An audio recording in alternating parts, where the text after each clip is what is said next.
At this moment, we would like to honor a person who is very dear to us, Dr. Emmet, the president of the University of Liberia.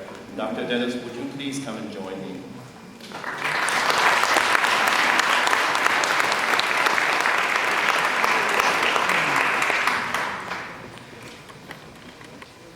As you can read in your program, I won't bore you with all, I won't say bore you, but I want to hear us sing. And Dr. Dennis is quite a modest man, but as you can read, he has led a very illustrious career. He has been a researcher, he has been a college administrator at one of this nation's premier state universities. But he did not rest on those laurels. The University of Liberia is the oldest university in all of Black Africa. After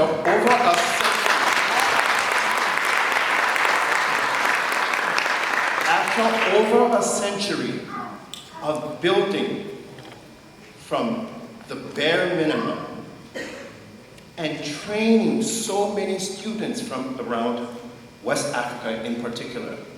When I was a student at the university, I had classmates from Ghana, from Nigeria, from Sierra Leone, from Ivory Coast. Almost any country in West Africa were attracted to the University of Liberia. Come a war of devastation and destroys everything. Library, everything. Our illustrious director had done a whole lot of research, going around the country and recording the music of our people, because history lies in music. Everything was destroyed. This is what Dr. Dennis took over when he decided that he would brave that challenge and become president of the University of Liberia.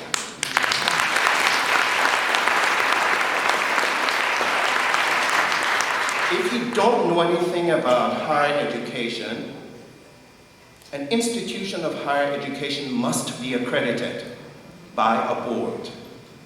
When we all came through the halls of LU, as we say, we could go to any school in the world, directly to graduate school. I was accepted at MIT, I was accepted at Columbia, I was accepted at University of Minnesota. This is what accreditation does for you. It means your degree is recognized. Throughout the Civil War, the university lost that. The war brought a brain drain in Liberia. I was part of the brain drain. I intended to have a career teaching at the University of Liberia, and war took me away, as everybody up here. This is what Dr. Dennis meant. When accreditation was lost, the brain drain became worse. A university is taught by people who have higher education than the ones they're trying to grant. University of Liberia is primarily an undergraduate institution, granting bachelor's degrees. When Dr. Dennis took over, 90% of the faculty had obtained a bachelor's degree from the University of Liberia after it lost accreditation. Let me say that again. When he took over, 90% of the instructors at the University of Liberia had obtained a bachelor's after the school lost accreditation. That meant the degrees from the University of Liberia were meaningless. The students could go nowhere except to home and back. This is what he took over. I don't want to get the figures wrong, but now there is no University of Liberia bachelor's teaching at the school. I want to say, and Dr. Dennis will correct me, over 50% of the faculty now have graduate degrees, and that number is growing, thanks to his vision and his plan.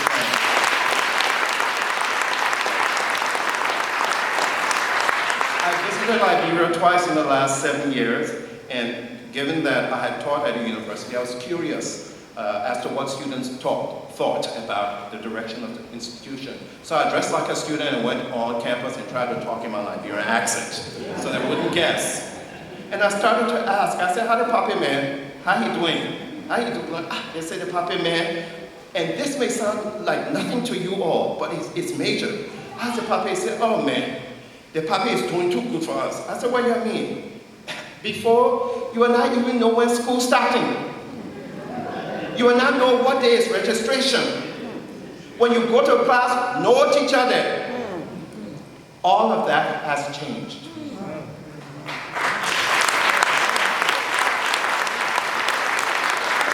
After having led such an illustrious career, Dr. Dennis decided to give back. And as he retires at the end of this year, he has been our staunch supporter. I will agree to turn over 10 acres of land. So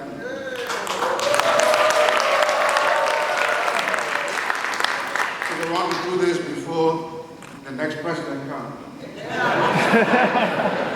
So this award from the legend in music that the university was privileged to have is very meaningful and touching to me, because I'm the first recipient, and to be the first recipient of such an award for such a legend touches me very much. One of the greatest challenges of a post-conflict university is the absence of the credibility and ability to produce the quality human capital that the nation needs. This was our challenge. Therefore, in the context of student-centeredness, we set a few goals. One is to attempt to transform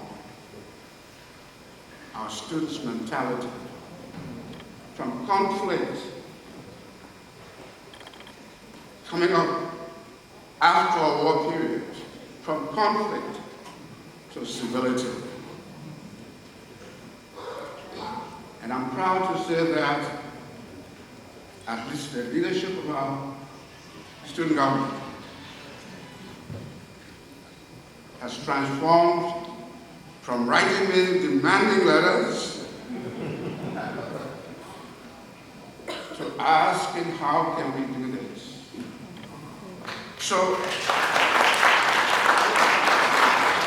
I bring you greetings from 22,000,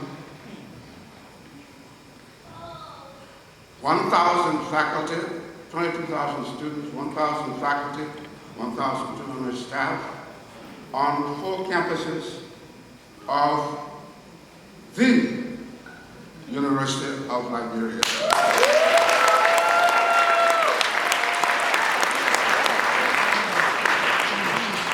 The birthplace of leaders.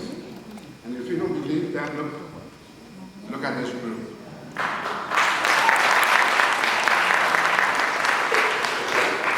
Civility. Secondly, as you heard, the quality of any university is dependent upon the quality of the faculty. Therefore, we beg, stole, and push for opportunities for our young graduates to get advanced degrees. And in the last 7 years, 60 of our young people have joined the faculty with doctoral and other advanced degrees, master's degrees. We're very proud of the increase in the quality of the faculty we now have. That quality, that increase in quality, has led to 2 things. One, with the support of government and with grants from cities, we've now opened the first college of engineering, which the country